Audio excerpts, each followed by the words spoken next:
Hi, thanks for joining me.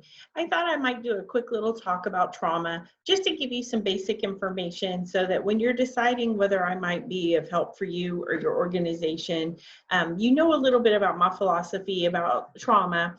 None of this is new information or information I've created. It's all things I've just learned along the way, but thought it might be insightful for you just to have a little information about my perspective on trauma and kind of the way I view it, and maybe that would give you some guidance into whether I might be of help for you or not. And even if I'm not, hopefully the information's beneficial for you. So just a quick little casual chat. So first of all, how do we define trauma? Well, that's very personal, right? What might be traumatic to one person may just be a bump in the road to the next person. So any event that has caused you duress, event that keeps resurfacing, you keep replaying it in your mind, it causes you some negative feelings, the kind of thing that you wake up during the night thinking about, or you're going about your day and then all of a sudden you kind of start feeling overwhelmed recalling this event. That's trauma. And it could be one pivotal event that happened in your life or in the life of someone you loved, or it could be a series of events that have just accumulated over time, and have become overwhelming for you. So really anything that's overwhelming for you that causes you duress, and again, that's very personal. I've seen in families where the same family experienced the same event, and some family members, the event was overwhelming and caused them a lot of stress and duress over time, and other family members, they were able to kind of process it and cope. So again, it's very individualized, but if it's upsetting to you, then it was a traumatic event for you. So I think that's the important part. And then a little bit about evolution. So our body is wired to cope with trauma. So if you think back to what, cavemen experienced, if they were walking along and they came across a cave where there was a saber-toothed tiger, it was really important for their body and brain to remember that that's where that cave was, or else they'd get eaten. And so our brains are wired that way. We want to remember scary, traumatic events because our brain thinks that will help us avoid those events in the future. Worked great with the saber-toothed tiger and the caveman, doesn't work quite so well with us. So what that looks like for us is, let's say I am driving my car down the freeway and the car in front of me slams on the brakes, and I don't have time to stop and I rear end that car. That's very upsetting, very scary.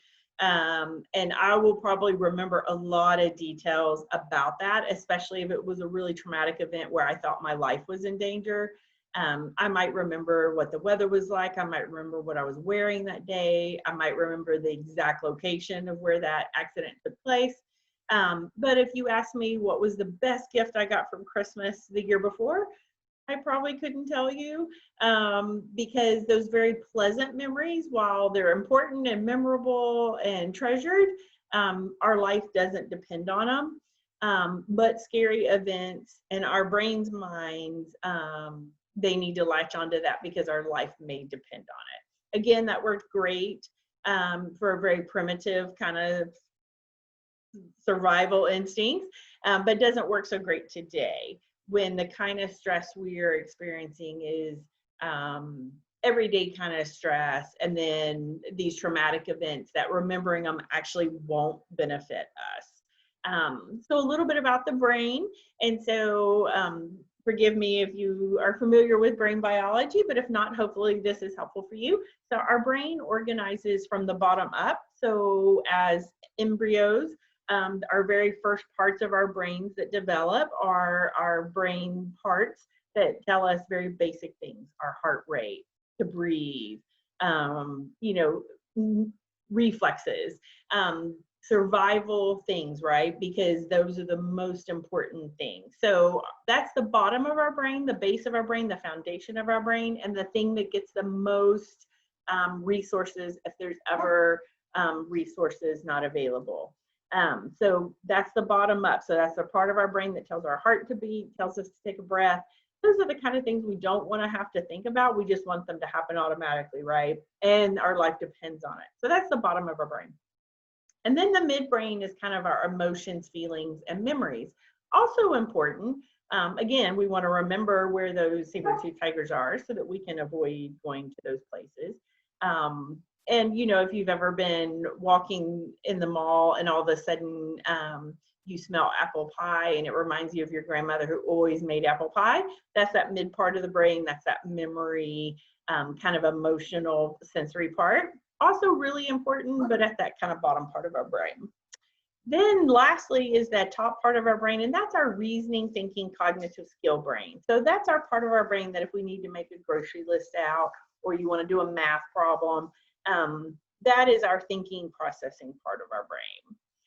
This makeup is really important because it helps us understand why we react the way we do to things that are scary, or when we recall trauma, or we go by that same place where the accident occurred and we start feeling our heart race and our palms get sweaty. Our brains are based on a survival instinct that again may or may not be quite working for us now.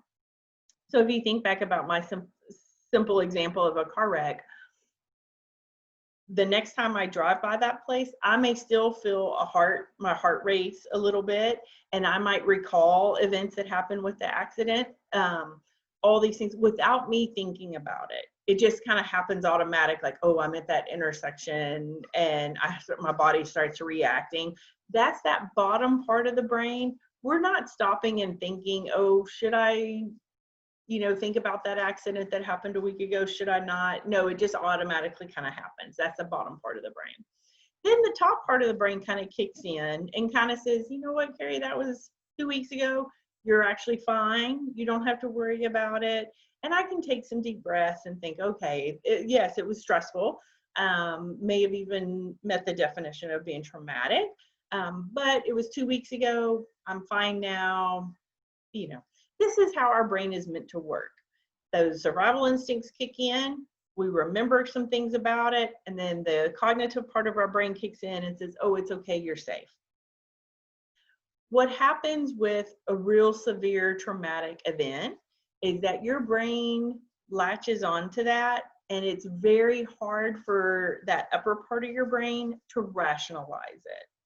So let's say that you had this horrible accident and it was severely traumatic. Maybe you were hospitalized. You really did feel like you were going to die. It may not be a week, 2 weeks, a month before you can drive by that same place in the road and not feel those fear factors. You may feel them the minute you get in a car. I've known people that have been in severe accidents that couldn't even get in a car for a long period of time, because the brain just would not let go of how scary that was, because in its mind, it's thinking, well, the last time we got in a car, look what happened. So for our survival, let's not get back in a car. And that rational part of the brain that says, but that was an accident, now you're okay, is overridden by this bottom part of the brain that's like, oh no, I need to keep you safe. And so I'm going to give you these very scary feelings to prevent you from getting in that car. That example can be transferred to almost any traumatic event. So, people who have experienced severe weather, I live on the coast. So if you've experienced a hurricane and, the house rattled and the windows shook and it was terrifying and you really feared for your life. Well, the next time a storm comes through, even though the weatherman said this is a minor storm, it's not going to be that bad, just hang in there. That survival part of your brain might kick in, and you feel fearful, you panic, you start having physical symptoms, hyperventilating, palms sweating, heart racing, all those kind of things, because that survival part of your brain is like, oh, no, don't listen to that weatherman. Last time we did this, it did not end well. And so, so that's kind of how our brain is wired. So I say all that just to say, when we have experienced a traumatic event and then feel fearful again and react fearful, it is not helpful for someone to say, just take a deep breath. It's not helpful for someone to say, well, I know as a child you didn't have food to eat, but now you do, so quit hoarding food. It's not helpful for those kind of comments, because that bottom part of your brain is going to override those rational parts of our brain. What's more helpful is having what we call felt safety. So in other words, we have to undo those traumatic memories, make sense of them, and make them relatable to what's happening now. We have to be able to give our body a feedback that says, yes, that was a traumatic event. And yes, that's why you're reacting the way you are. But there are other ways to react and start feeling safe again. So you can get back in that car. You can have healthier habits. So anyway, I hope that's helpful. It's just a little bit of brain biology and a little bit of information about how our brains kind of work. For adults, this will be a lot more helpful and make a lot more sense. For kids, it's a little harder to explain, but I will tell you, when kids understand why they do the things they do, it's much healthier for them, and they are much more better prepared to have coping skills to cope with those things. So I've worked with a lot of kids who came from backgrounds where they did go without food, or they were left to fend for themselves for an extended period of time, where they really did have a fear of not having enough. And then as adoptive parents or foster parents or caregivers later on in life, they see behaviors like kids hoarding food, or just having a complete meltdown when they run out of orange juice, and simple things that we, in our rational part of our brain, can say, well, this is silly. Why would they get so upset about not having orange juice when we have grape juice? But you have to remember, their little brains made that connection that, oh, we don't have enough food. And that survival instinct just kind of kicks in, and it's very hard for them to hear, you're never going to go hungry again. We have other options. But there are ways to help them feel safe, and there are ways to help build their confidence where they can navigate this on their own and distance themselves from those memories. Those memories may never go away. They may never be completely absent, and actually we wouldn't want them to be. That's part of their journey. They need to incorporate it into who they are, but we can give skills and tools so they can better navigate it, not feel so overwhelmed by them. So I hope that's helpful, and so if I can be of any support to you, please don't hesitate to reach out. I really do have a firm belief that trauma is very common. It happens to a lot of people, but no one deserves to live with the negative ramifications of that. You and your family deserve to be healthy and happy and be able to navigate life without being dominated by these fears. So even if it's not for me, I just encourage you that if you or someone in your family has experienced a traumatic event, please get help, please get support. Please do whatever you need to do so that you have the opportunity to live your best life. Thanks for joining me, and I hope you all have a great day.